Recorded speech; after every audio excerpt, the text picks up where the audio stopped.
Amigos, ya hemos vuelto de publicidad y continuamos aquí en el mundo del rojo, más rojo que nunca. Y antes de seguir, vamos a presentar a nuestros invitados. En primer lugar, vamos a presentar a nuestro hombre franquicia, a don Fran Simón. ¿Cómo está usted? Muy bien, muy bien. Hombre, franquicia, yo creo que no es para tanto ni mucho menos, por favor. Bueno, el gran triunfador en esos debates con Jesús Cintora, en la 1, en la 1 En la 1 de Televisión Española, sí, de vez en cuando intento meter una frase, ¿no? Como le digo a Jesús. ¿Se portan bien o no? Sí, la verdad es que son todos muy amables, son muy educados. En fin, muy educados. Lo único que me gustaría pues es tener más tiempo para no Pero dar no le un dejan a usted titular. hablar. Bueno, Si a usted no le calla a nadie. No, ya me lo ha dicho alguna vez, Francisco, por favor, ¿no? Hombre, hay cosas... Seguro que tu madre lo diría cuando eras chiquito. Bueno, no se calla de debajo del agua. Mi madre le gusta, aunque parezca mentira, le gusta más ver este canal. No, me dice que normal. Es que ella Este es el canal de la resistencia y de la libertad. Claro. Dice que en la otra que no se puede hablar y que ella no entiende muchas cosas que ve en la televisión, que es la televisión de todos, ¿eh? Pero bueno, tiene miedo, ¿no? Está un poquillo asustada, como toda la gente mayor. No, pero digo que tiene miedo a estar ahí en ese extracto social comunista, a ver si usted se va a convertir. No, para nada. He de reconocer que todo el mundo es, la verdad, extremadamente amable y muy educados. Lo que pasa es que, claro, yo estoy en las antípodas de pensamiento de creo que la mayor parte de ellos, evidentemente. Bueno, y vamos a seguir presentando a nuestros invitados y con nosotros está nuestro colombiano de pro, nuestro colombiano español. Así es. Encantado de estar aquí otra vez. Don Pablo Victoria Vilches, escritor de reconocida fama, candidato a la presidencia de Colombia y además una de las personas que más sabe de economía y filosofía. Pues también usted. Bueno, pues muchas gracias por todos esos elogios.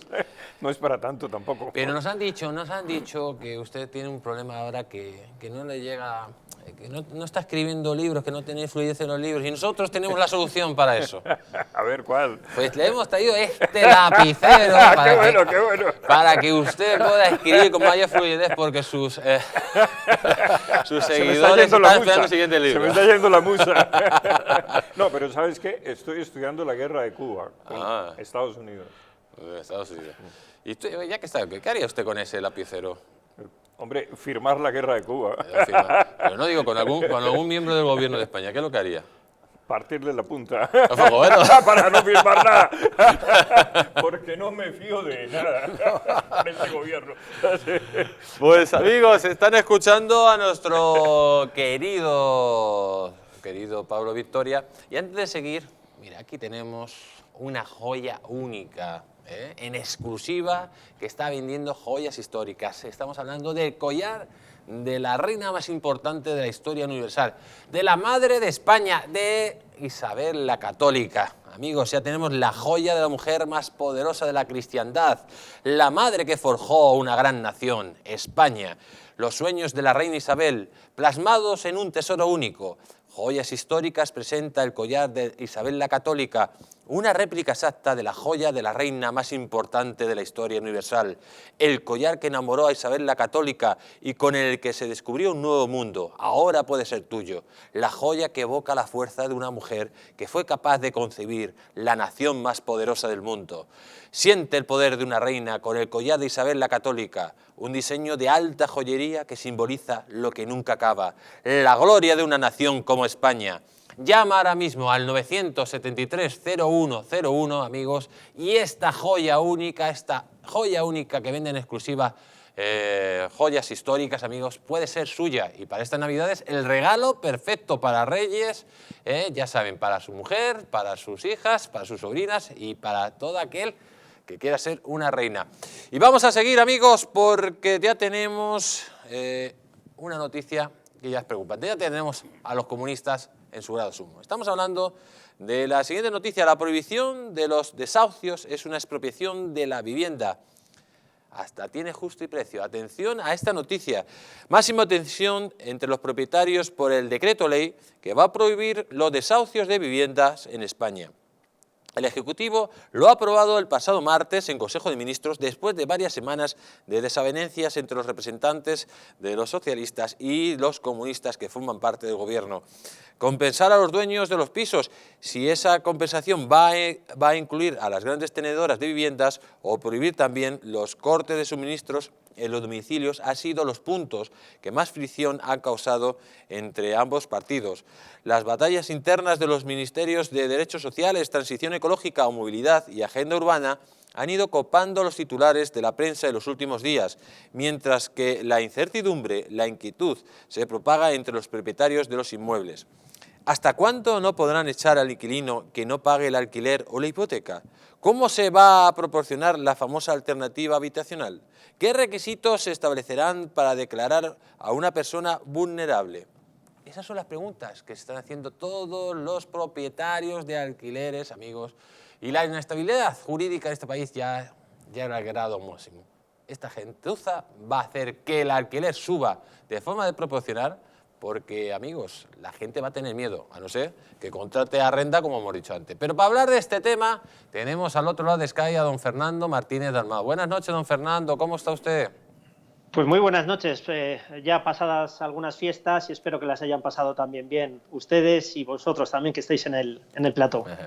Seguramente. Pues, don Fernando, la primera pregunta de todas que estamos hablando. ¿Es esto una expropiación? ¿Esta nueva ley está expropiando al propietario de su vivienda al no dejarle desahuciar al inquilino que no paga la renta? Bueno, lo primero que hay que decir es que esto es una barbaridad, ¿no? Porque esto va por la vía de la intervención y por la vía de la prohibición, de la libre contratación que tenemos los que tenemos viviendas o los que tienen viviendas con los inquilinos, ¿no? Entonces, aquí ya tenemos la primera, intervenir y prohibir precisamente el hecho de poderle echar al inquilino, ¿no? O sea, es algo tremendo, porque en este momento vamos a intervenir los alquileres como se ha hecho en Cataluña y se está preparando ya el decretazo, ya se está haciendo en el resto de España, en el gobierno central, y prohibir los desahucios. De estas dos maneras, de vía intervenir los alquileres y prohibir los desahucios, lo que estamos llegando es a la expropiación de la vivienda, puesto que no se puede ir al registro de la propiedad directamente, que es lo que ellos quisieran hacer, ir al registro de la propiedad y directamente expropiarnos, digámoslo así, robarnos nuestras propias viviendas. ¿Cómo lo tienen que hacer? Pues de esta manera, a través de los alquileres y a través de los desahucios. Es una auténtica barbaridad. Lógicamente interpondremos las oportunas denuncias ante los juzgados pertinentes, como ya se están haciendo en Cataluña, como se están haciendo en los juzgados de Barcelona, y porque el primer decreto que hemos tenido ha venido a través del Parlamento catalán.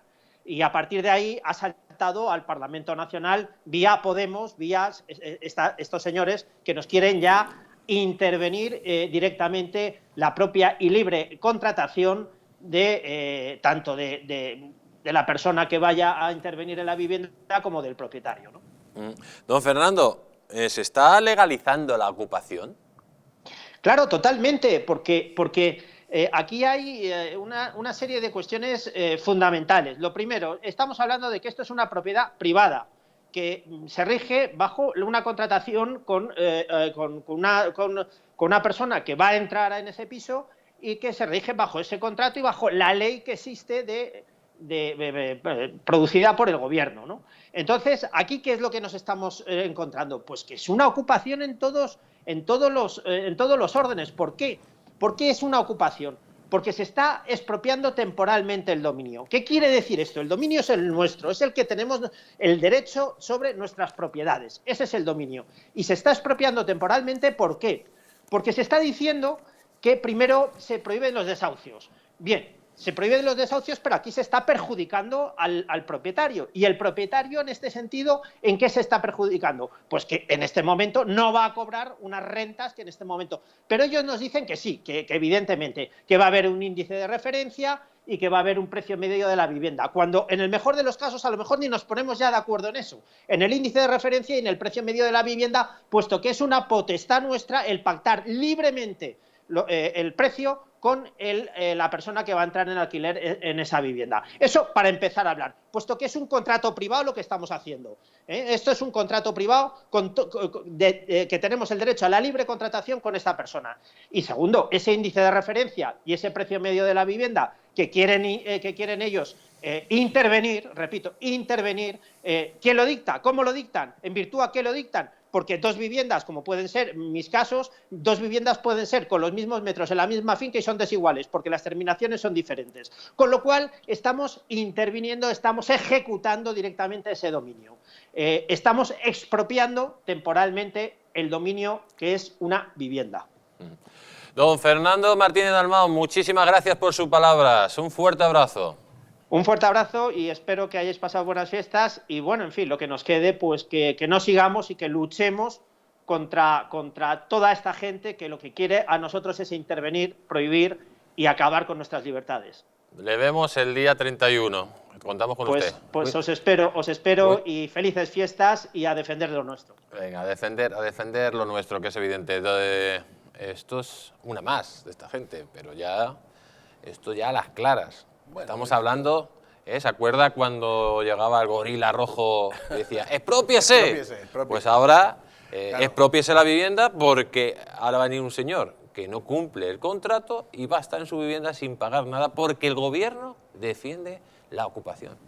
Claro, pero esto es más grave de lo que parece. No solo es que sea un modelo comunista, no sé si llamarle 3.0, porque creo que el comunismo no se puede renovar, es un atraso allá donde está.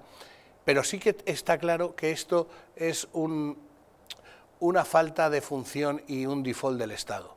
Porque es evidente que no se puede, en un país como España y en un Estado dentro de la Unión Europea, no podemos dejar atrás a nuestros compatriotas. Es verdad que si hay gente pasándolo mal, evidentemente tienes que ayudarle.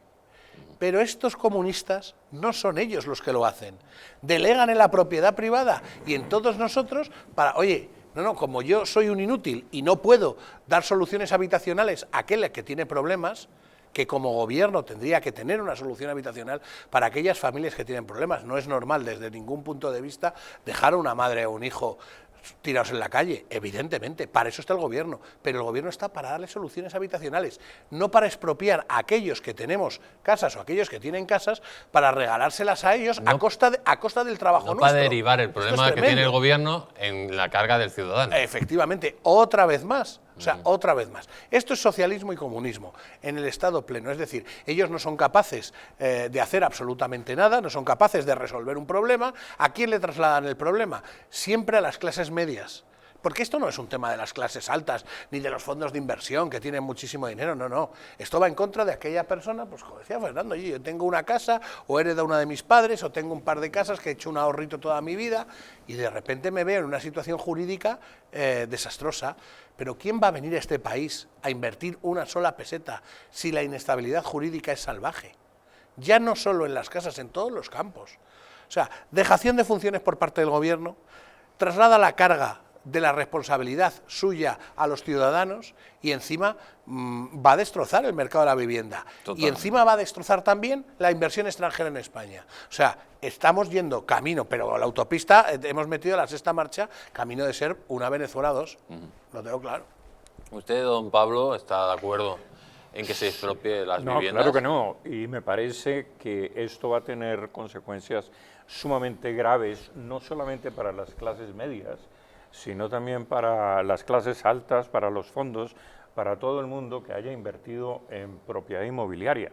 Entre otras cosas, primero porque va a frenar la construcción de nuevas viviendas.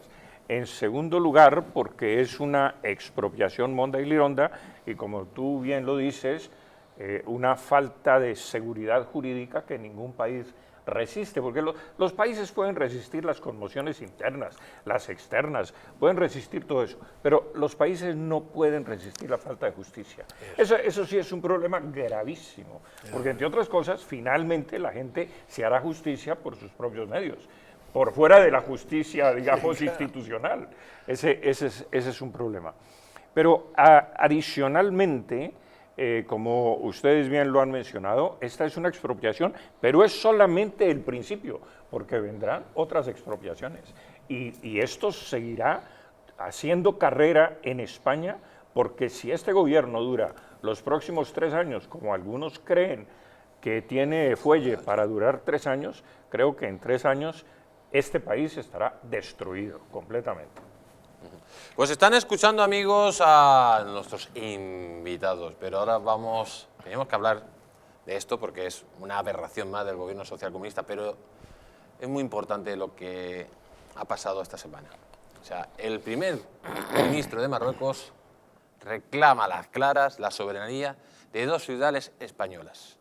O sea, primero vino la invasión de las Islas Canarias, luego el reconocimiento de la soberanía del Sáhara por medio de Estados Unidos. Y ahora, que ya están crecidos, que se están armando hasta los dientes, llegan los moritos y nos piden la soberanía de Ceuta y Melilla. Miren la siguiente noticia. Tras extorsionar a España, Marruecos reclama Ceuta y Melilla. Tenía que ocurrir, pero en Moncloa no lo esperaban tan rápido. Tras extorsionar a España, que no deja de hacer regalos a Rabat, Marruecos reclama Ceuta y Melilla. El primer ministro marroquí asegura que se trata de ciudades marroquíes, como el Sáhara, igualito. Todo ello después de que apenas un día atrás el rey Mohamed VI consiguiera el apoyo norteamericano a cambio de reconocer a Israel. Ahora ya puede controlar el Sáhara y al tiempo ocupar Ceuta y Melilla. Según él, la cosa no corre prisa, pero por si acaso ya ha soltado la bomba. Mohamed VI ha conseguido el apoyo norteamericano a cambio de reconocer a Israel. Ahora ya, como ya ustedes han visto, pues lógicamente solo le falta las ciudades autónomas. Ya tienen el Sáhara, van a pedir las ciudades autónomas y luego pedirán las Islas Canarias. Y mientras tanto, lo hemos dicho, armándose a todos los dientes. Tenemos al otro lado de Sky a nuestro analista geopolítico, a Fernando Cocho. Buenas noches, don Fernando, ¿cómo está usted? Buenas noches, ¿qué tal? ¿Cómo estamos?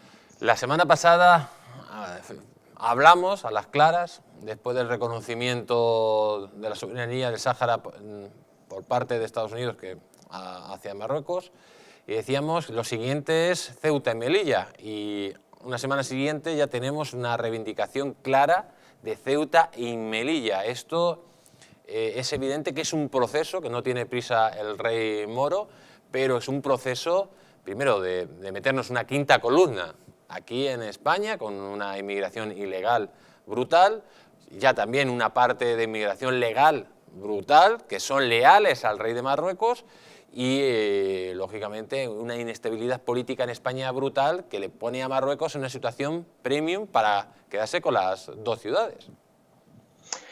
Sí, no solo eso, sino que estamos viendo que Asuntos Exteriores español no tiene la firmeza y la rotundidad que en otro tiempo otros países han tenido, ya no solo con Marruecos o con otros países, sino incluso dentro de la Unión Europea, firmeza entre los propios aliados.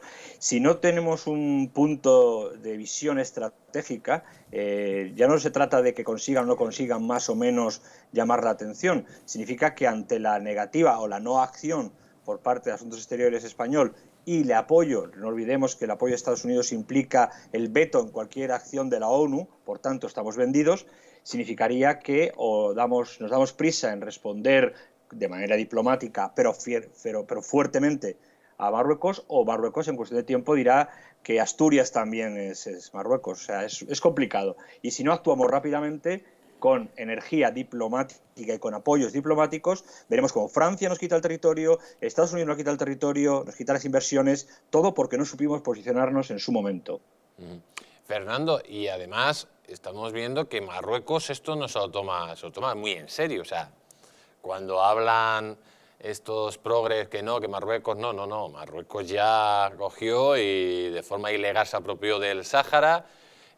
Marruecos ya tanteó a España con la famosa invasión de Perejil. En Marruecos hablan de determinadas fuentes que los servicios secretos marroquíes estuvieron detrás del famoso 11 de marzo, que cambió radicalmente la política española.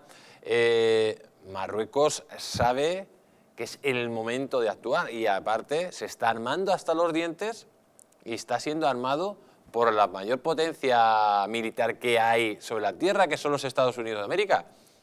¿A No solo qué eso, sino espera que, Sánchez? no solo eso, sino que Marruecos también está siendo armado, o por lo menos dando infraestructura por parte de España. España también es un vendedor de primer orden de tecnología o de utensilios militares y policiales. El problema no reside en que reclamen Ceuta y Melilla porque consideran que es un territorio que está dentro de lo que es la zona geográfica marroquí y que podría ser una amenaza de penetración de la Unión Europea y quieren cerrar sus fronteras, que sería dentro de una visión geopolítica un poco rara, pero bueno, es su visión geopolítica. El problema es que ellos no tienen tiempo que perder y tienen todo el tiempo del mundo que emplear. Tienen una población de menos de 35 años que implica el 60% de su base poblacional. Por tanto, tienen suficiente materia prima, por llamarlo de buena manera, como para aguantar 2 generaciones, cosa que nosotros no, y por tanto, mañana veremos lo que ocurre. Insisto, si no nos plantamos firmemente, como por ejemplo Gran Bretaña hizo con nosotros en el caso de Gibraltar, y así estamos, pues tendremos un grave problema. Habría que preguntarse por qué las pateras se dirigen desde Marruecos o desde Mauritania hacia Canarias y no se dirigen hacia Gibraltar. Si nos planteamos esa situación, a lo mejor sabemos qué tipo de política es la que entienden. Ya una última pregunta. Además, usted es un experto en esto. Marruecos está metiendo una quinta columna en la sociedad española. Por una parte, hay una inmigración marroquí legal, que es muy grande, que todos ellos son leales a su majestad el rey moro, pero también hay una quinta columna de ilegales. En caso de conflicto, ¿qué es lo que pasaría? Bueno, en caso de conflicto estamos un poco fastidiados, por no decir otra palabra. Marruecos lleva estableciendo una quinta columna más o menos unos 25 o 30 años, con la connivencia de todos los partidos, PP, PSOE, todos. Y recordemos que esa quinta columna no es una quinta columna de manera solo social, sino de manera económica. Ya antes España era la que invertía en territorio marroquí, ahora muchas empresas marroquíes están invirtiendo, siendo partícipes de accionariado de empresas españolas. Por tanto, la quinta columna no es solo en el sentido humano del término, sino social, económico, político, geoestratégico, es socio preferente de la OTAN, es socio preferente de la Unión Europea y nosotros seguimos estando a por uvas. Don Fernando Cocho, muchísimas gracias por haber estado en el Mundo al Rojo. Un fuerte abrazo. Fuerte abrazo, un placer.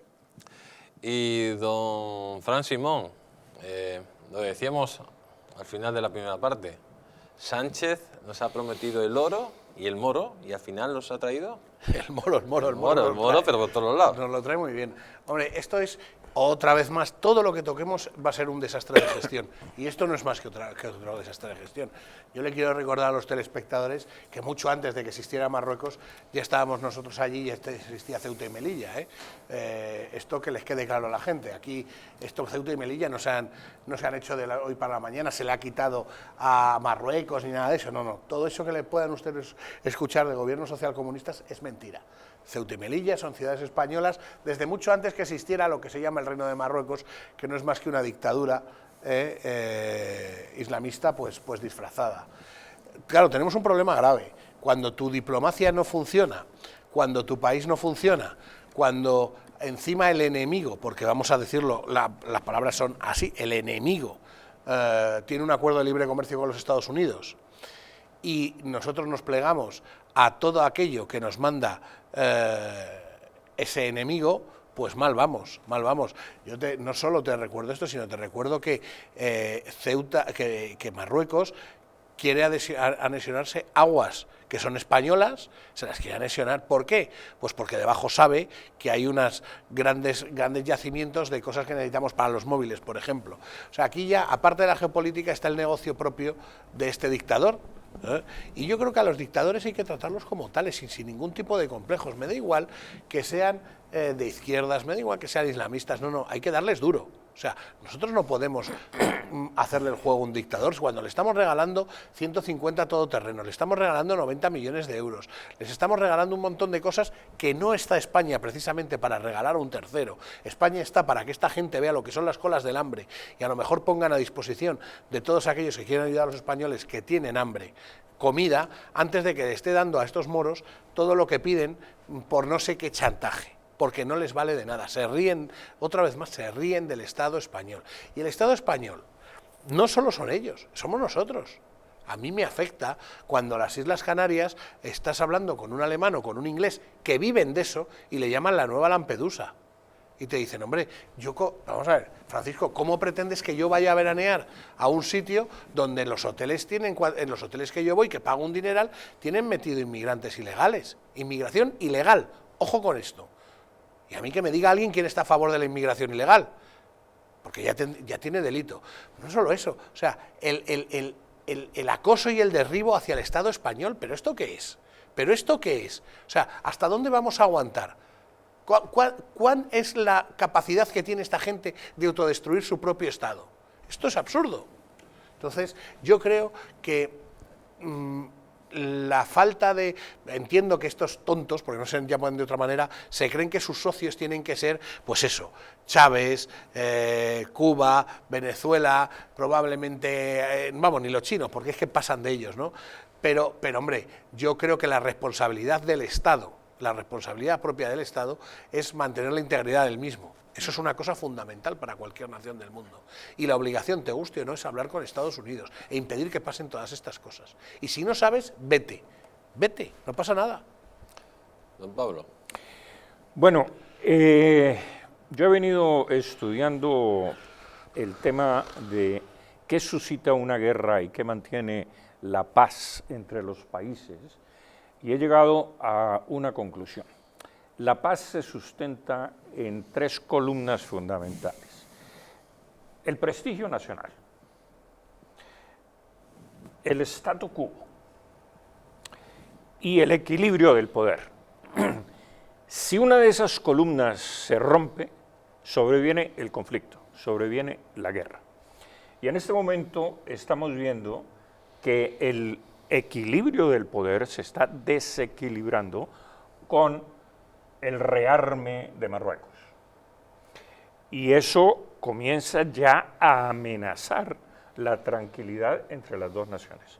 En segundo lugar, estamos también viendo y observando, bueno, que el prestigio nacional pues queda muy poco de eso, porque con este gobierno pues creo que muy poco prestigio hay.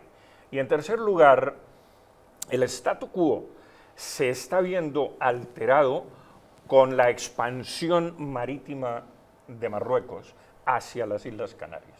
Es decir, el problema no solo se circunscribe a Ceuta y a Melilla, sino que se circunscribe también a Canarias. Y uno no sabe si dentro de 25 o 50 años las Canarias pasarán a ser parte de Marruecos.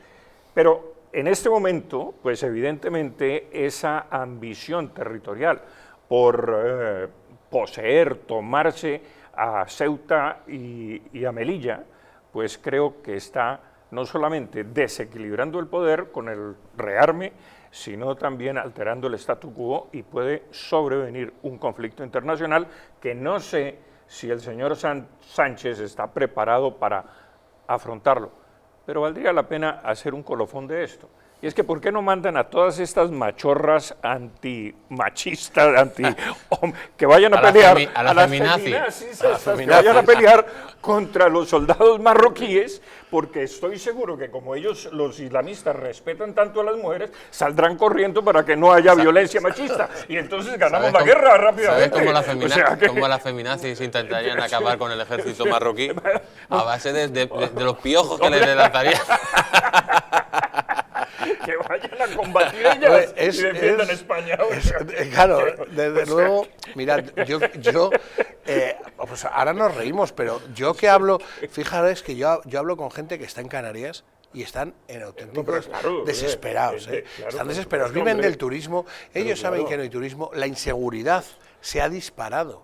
Porque claro, al final tienes a gente que no tiene ni qué comer muchas veces, que ya los han soltado a los hoteles, porque claro, muchos nos hemos dedicado a difundir esas imágenes, y claro, dicen, oye, es que mi familia, yo vivo con mi familia y estoy inseguro, esto es una vergüenza, como todas las demás. Es que parece que las Canarias no son españolas, es una cosa terrible, o que Ceuta y Melilla no son españolas, y la gente está muy equivocada. Yo recomiendo a todo el mundo que haga un día turismo y se vaya a Ceuta o a Melilla, que tampoco se tarda tanto, hay aviones directamente desde aquí, o se pueden coger ferries, y son ciudades maravillosas, donde además se demuestra la historia de España, cómo ha estado, y es más, en el propio Marruecos. Lo que pasa es que la van tapando, pero cómo ha estado ahí desde hace siglos. No hemos estado los españoles, además, no haciendo lo que hacen ellos, sino llevando cultura, llevando educación, llevando una serie de cosas que están muy lejos de lo que es el Estado marroquí ahora mismo, ¿no? Es tremendo. Quiero plantear a los dos.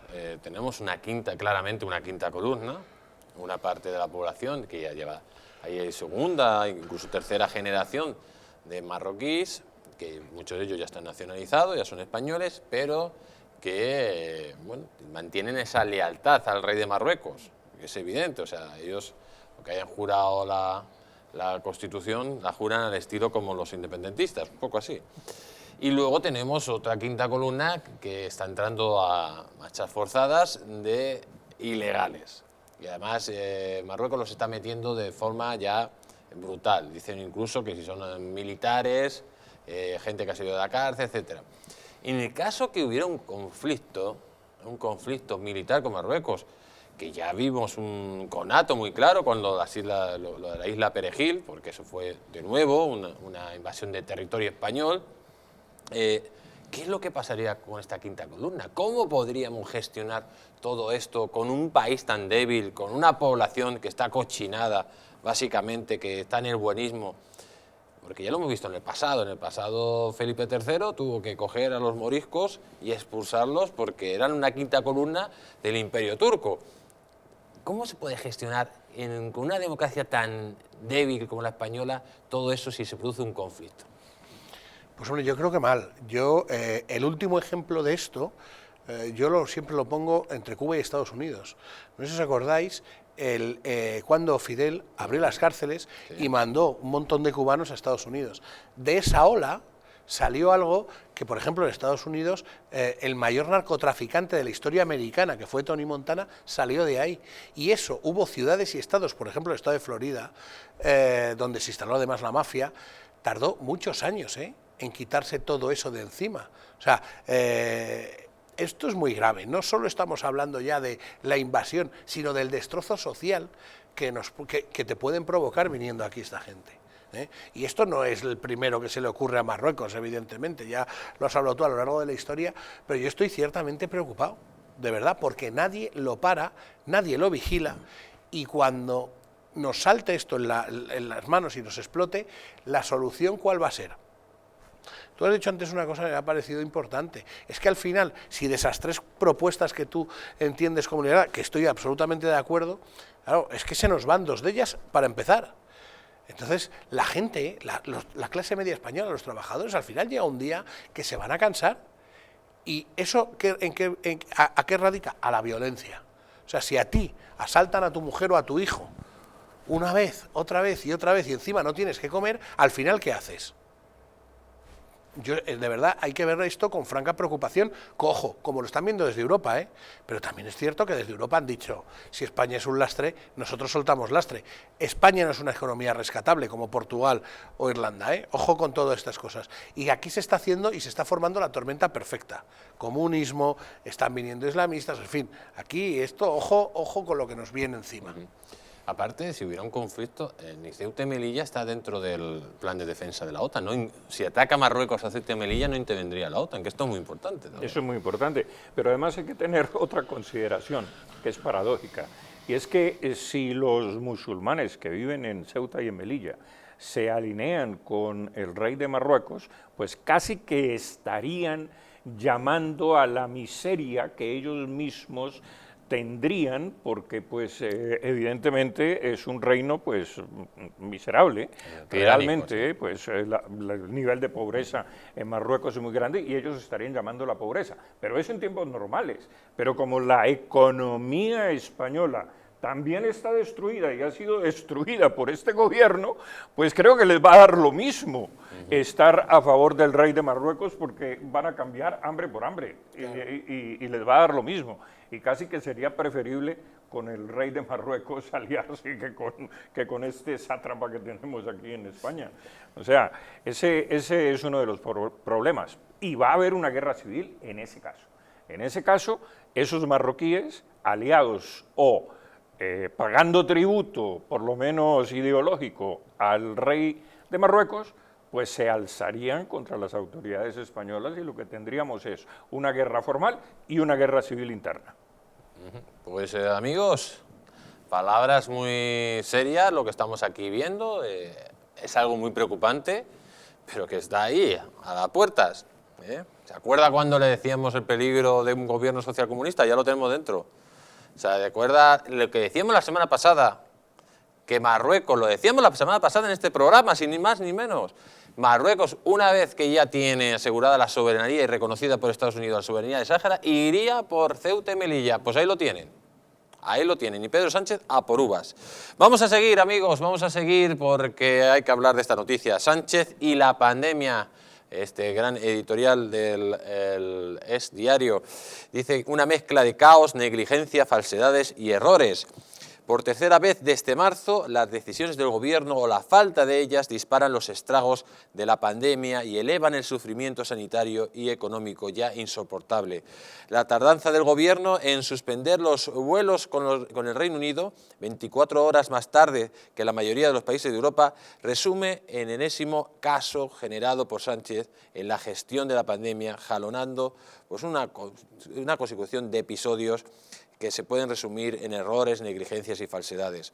Solo la facilidad con que Moncloa encuentra aliados mediáticos para esconder sus patinazos y sobredimensionar los de otros dirigentes, aunque sean infinitamente menores, explica la tranquilidad con que el Ejecutivo se salva de sus estrepitosos patinazos y sus insoportables mentiras iniciadas en marzo, continuadas en verano y rematadas en este invierno. Al comienzo, desoyó todas las alertas internacionales, aumentando los riesgos y provocando la extensión del contagio por su negativa a suspender eventos de multitudes o el mantenimiento de las fronteras terrestres y aéreas. Después dio por vencido el virus y alimentó una reducción de las medidas de seguridad mientras el virus vuelve a desatarse. Y finalmente ha provocado una confusión mayúscula con una indiferencia sobre la tercera ola, saldada con un puzzle de medidas navideñas en cada autonomía, un retardo inaceptable en el control de los aeropuertos y una sensación de improvisación y ocultismo en la que inminentemente pues, falta la vacuna, que no se sabe, amigos, si va a venir, no va a venir o va a dejar de venir. Yo de adelanto, yo la vacuna no me la voy a poner, pero bueno, hay muchas personas mayores, mucha gente que quiere saber si va a haber vacuna, y Sánchez ni está ni se le espera, en este caso. Don Fran Simón, iba a confundir. Fernando, ¿no? Iba a confundir. Eso pasa.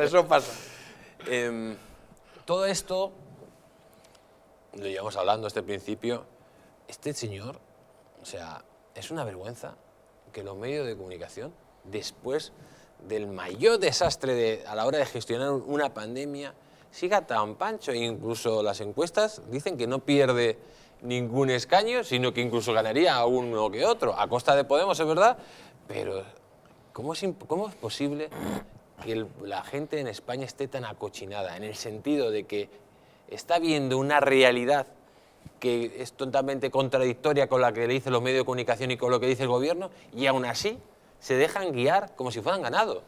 Bueno, yo creo que España ahora mismo está partida ideológicamente, pero partida, y además cada vez va a estar más polarizada, desgraciadamente. Están, por un lado, lo que tú dices que se llama aborregados, que son gente que normalmente vive del Estado, normalmente vive de las subvenciones, o pertenecen a alguna asociación o están vinculadas a algún partido político, sobre todo a la parte de izquierdas, ¿no?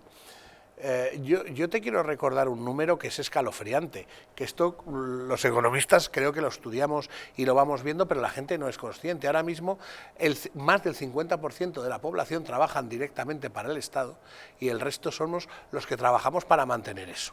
Eso en sí mismo es insostenible. ¿Qué sucede?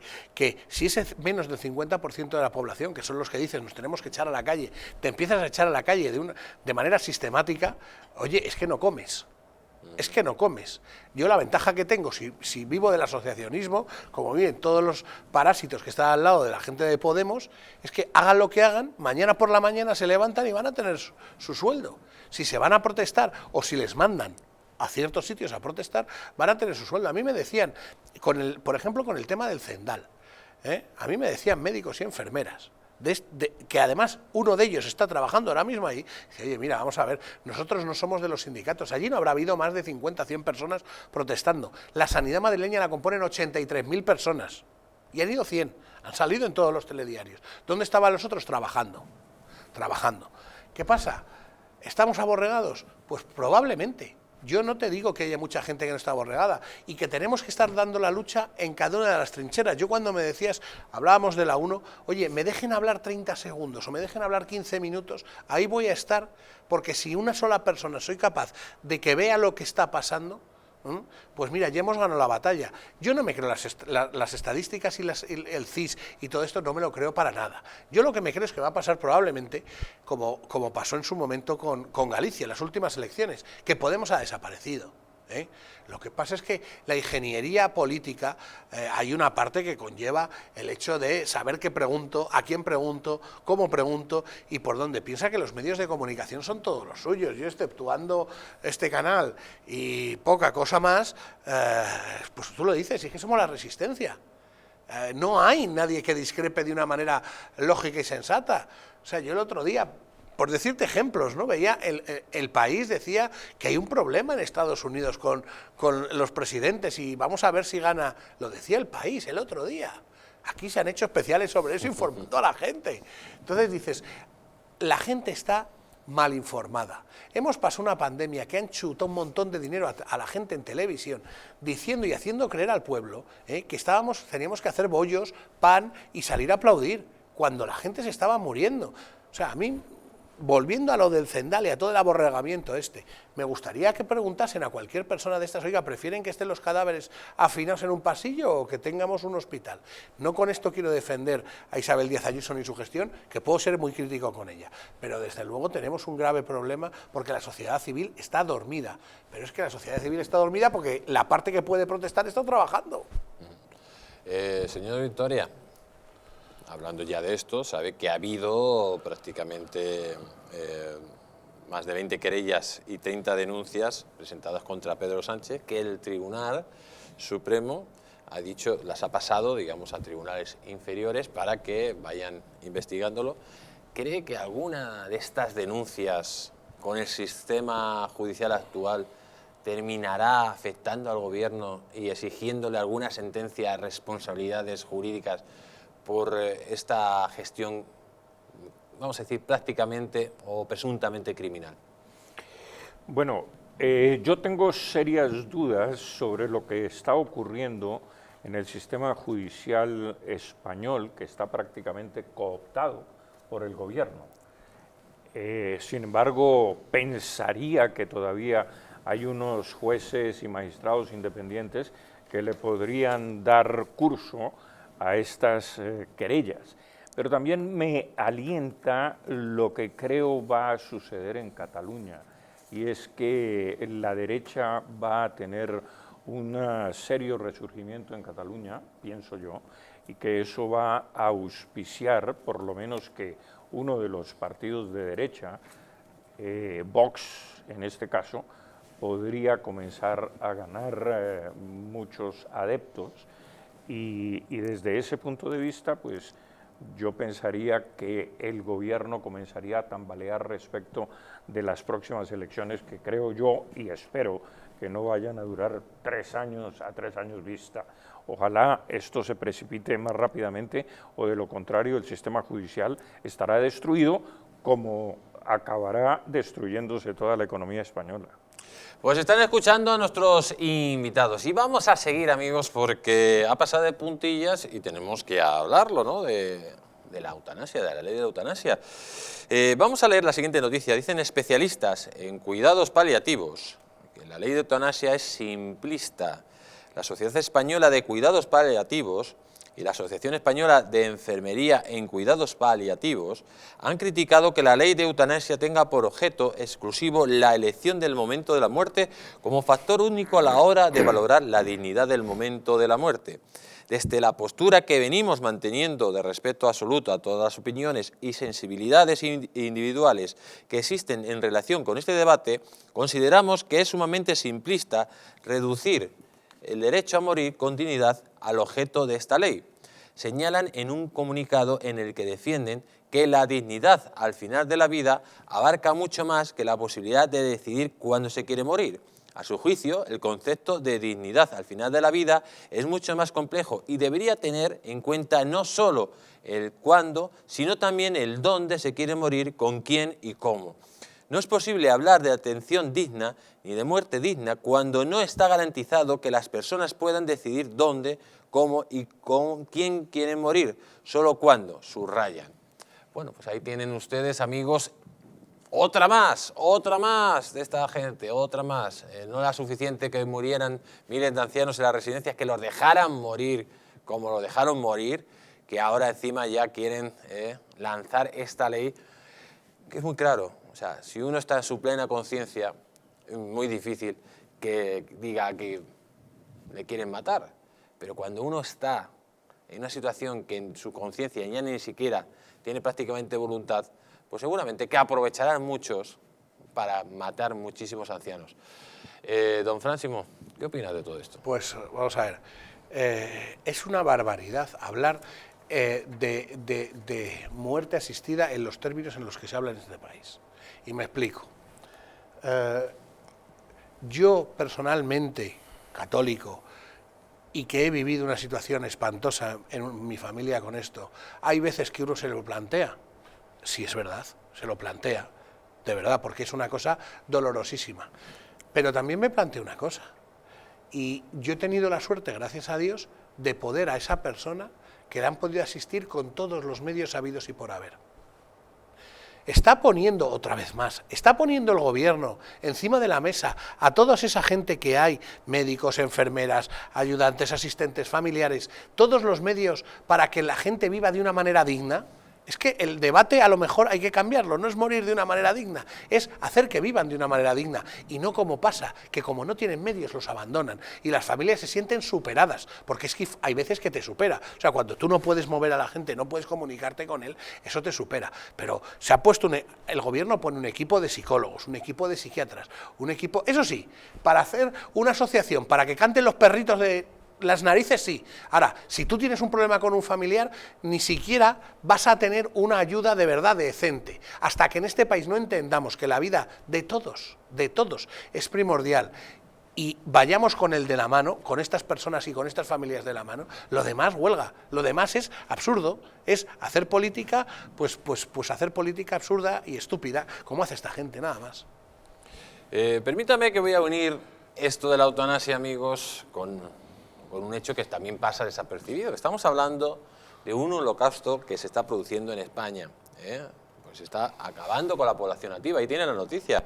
Los abortos aumentan en toda España hasta prácticamente los 100.000 bebés asesinados.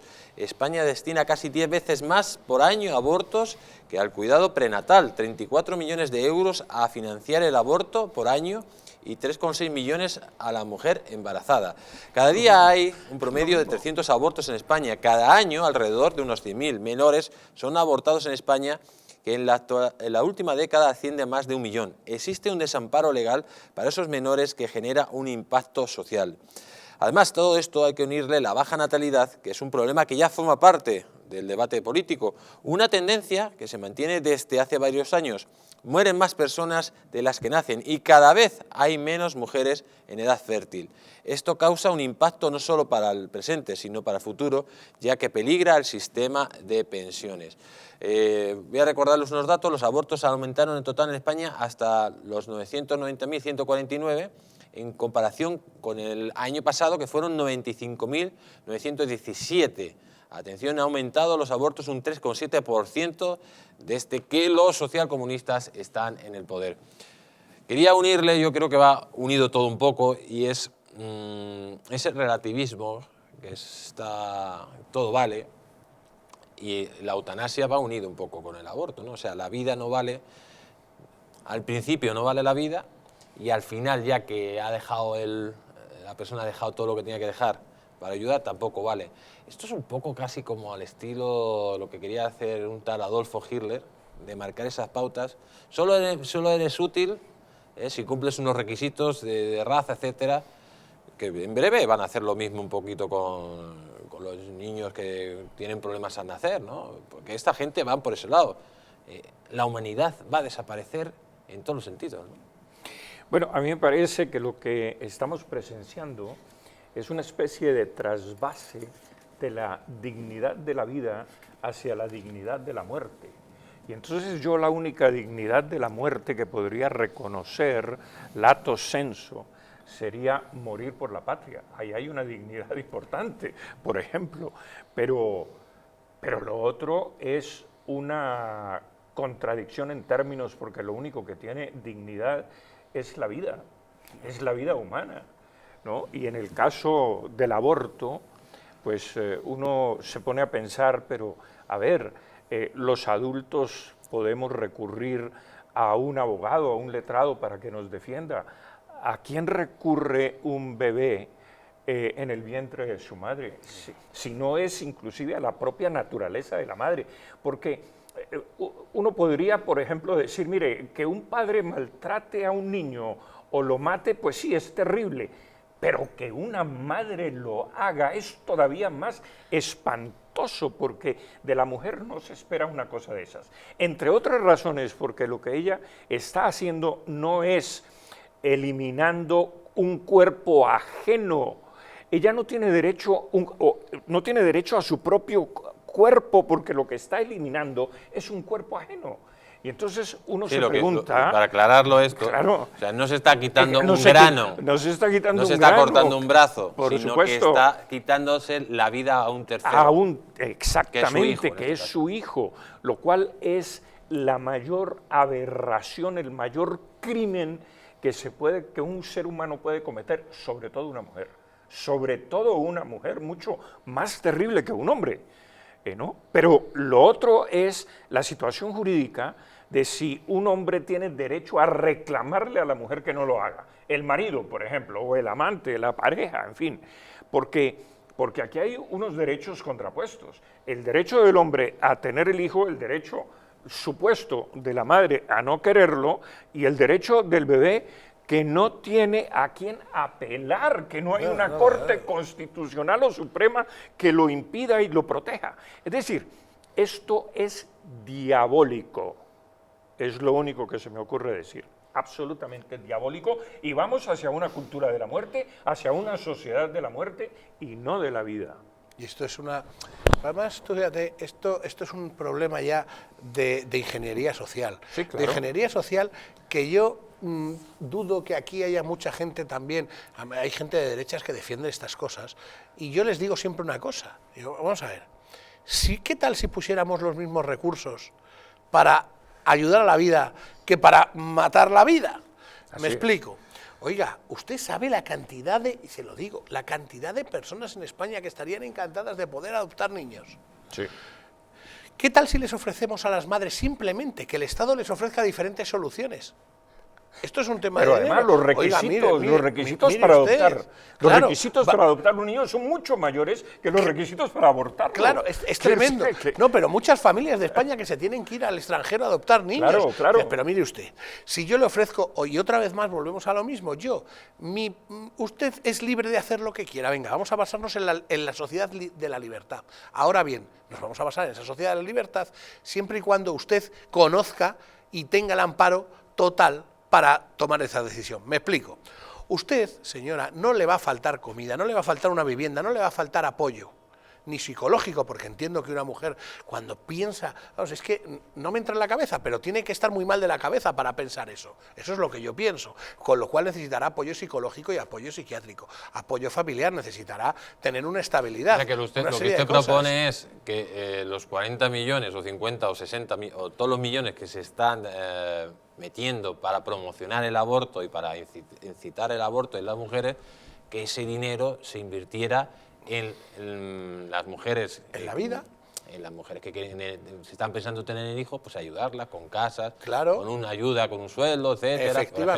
Efectivamente, que esté subvencionado por parte del gobierno hacia los empresarios contratar ese tipo de mujeres, que haya guarderías públicas donde luego les admitan, que incluso puedan acceder muy bien las personas que necesitan niños a esos niños si se los quiere dar en adopción, y que ni siquiera tenga que romper el vínculo a lo mejor esa madre con ese niño, sino que hay 1000 formas de hacer esto, 1000 formas de hacer esto. Claro. Pero aquí se solventa siempre por la solución más fácil: vamos a matar al débil. No, mire usted, las sociedades hoy en día tenemos que ayudar al débil, es que Claro, no hay que claro. liquidarlo. Pero has dicho algo importante, y es la ingeniería social, y yo le añadiría otro término: reingeniería social, porque aquí de lo que se trata es una reingeniería, porque lo que se quiere en Europa es justamente un trasvase cultural para acabar con la cultura cristiana, con la civilización cristiana, y que entren otras culturas a disputarse el medio ambiente, el territorio. Es decir, y detrás de esto está Soros, las Naciones Unidas, las 5000 ONGs de las Naciones Unidas, y toda esta panda de criminales que son los que quieren cambiar la cultura porque no resisten el cristianismo, lo odian a muerte. Una anécdota que ha pasado la semana pasada en el Parlamento de la Unión Europea, no sé si lo sabéis, han prohibido poner un Belén. ¿Sabéis por qué? Porque podía ser ofensivo hacia... ¿Pero qué me estás contando? ¿Pero qué me estás contando, hombre? A ver, Sí, claro. Dices, no, es que ahora no puedo poner 3 reyes moros por decir que son moros. Pero bueno, Sí, esto es la ingeniería social sí, y destrozar así es. nuestra cultura y nuestra vida. Pues amigos, están escuchando nuestros invitados, pero ¿qué pasaría con toda esta chusma si fuera, imagínense ustedes que es depurada por un elemento y salieran totalmente transformadas? ¿Tú te imaginas, Fran, que toda esta chusma, pues hubiera un mecanismo que pasara por unos filtros y salieran transformadas en gente honrada, en gente buena? Y trabajadores y normales, yo, vamos, no me lo imagino, pero yo pagaría por... ¿Cuánto dinero hay que poner por hacer eso? Porque aquí Qué bien nos iría a todos. Aquí sabes que en los platos nosotros tenemos a Viu, que es un aparato que hace que vivamos fuera del coronavirus, las bacterias del coronavirus, estemos libres con Viu.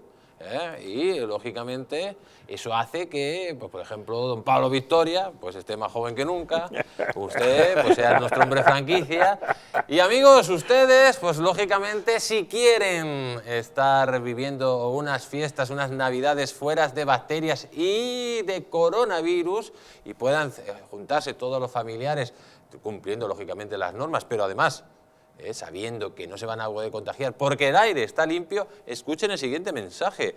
¿Sabían que en su casa hay 5 veces más contaminación que en el exterior? Respirar es vital, pero respirar bien nos hace vivir más tiempo y mejor. Ahora lo puedes conseguir con Biou, el sistema de tratamiento integral del aire que elimina el coronavirus, bacterias y aquellas diminutas partículas tan dañinas para la salud. Si padeces alergia, EPOC, apneas, insomnio, te levantas cansado o quieres evitar contaminarte con el coronavirus y las bacterias, pues atención, coge boli y papel y llama al teléfono 900-730-122 y pruébalo gratuitamente. Atención, lo puede probar usted gratuitamente durante 15 días sin ningún tipo de compromiso. Cuídate y cuida a tu familia del coronavirus y bacterias llamando al 900-730-122. Y atención amigos, estamos en Navidades. A todo aquel que llame de parte del programa El Mundo al Rojo va a recibir nada más y nada menos, un 15%, atención, que esto va a ser una oferta limitada, un 15% a la hora de comprar su Bio. Nos vamos a ir a publicidad, pero no se vayan porque vamos a ver cómo están los Estados Unidos y si Donald Trump va a renovar el poder o va a entrar el demoníaco John Biden. Nos vamos a publicidad, no se vayan.